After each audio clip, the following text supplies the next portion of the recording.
దివంగత ముఖ్యమంత్రి వైఎస్ రాజశేఖర రెడ్డి 76వ జయంతి సందర్భంగా కడప జిల్లా కాచినాయన మండలం అంగంపల్లి బాలమ్మ వృద్ధాశ్రమంలో వృద్ధులకు మానసిక వికలాంగులకు వైఎస్ఆర్సీపీ నాయకులు మాజీ ప్రభుత్వ సలహాదారు పోతిరెడ్డి నాగార్జున రెడ్డి బ్రెడ్లు పండ్లు బిస్కెట్లు పంపిణీ చేశారు. ఈ కార్యక్రమంలో వైసీపీ నేతలు ప్రభాకర్ రెడ్డి, రమణారెడ్డి, కృష్ణారెడ్డి తదితరులు పాల్గొన్నారు.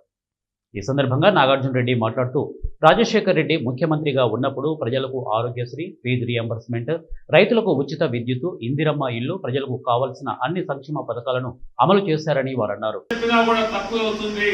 అటువంటి నాయకుడు హెలికాప్టర్ ప్రమాదంలో చనిపోతే ఆయన మరణాన్ని జీర్ణించుకోలేక వందలాది మంది గుండె ఆగి మానసిక క్షోభతో చనిపోవడం కూడా జరిగింది.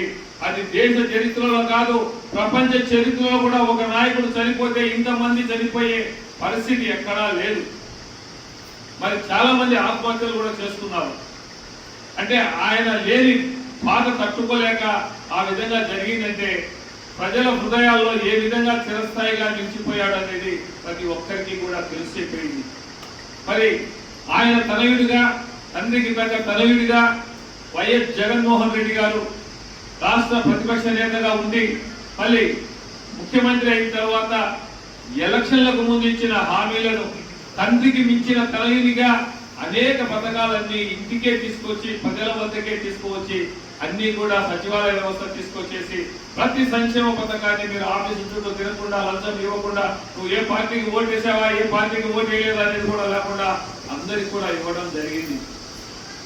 మరి ఈ రోజు పరిస్థితి మీరందరూ కూడా గమనిస్తున్నారు. ఈ ప్రభుత్వం ఏ విధంగా చేస్తా ఉంది, ఏ విధంగా ఉంది అనే విషయాన్ని గురించి కూడా నేను ఎక్కువ చెప్పదలుచుకోవాలా, అది ప్రజలకే తెలుస్తూ ఉంది.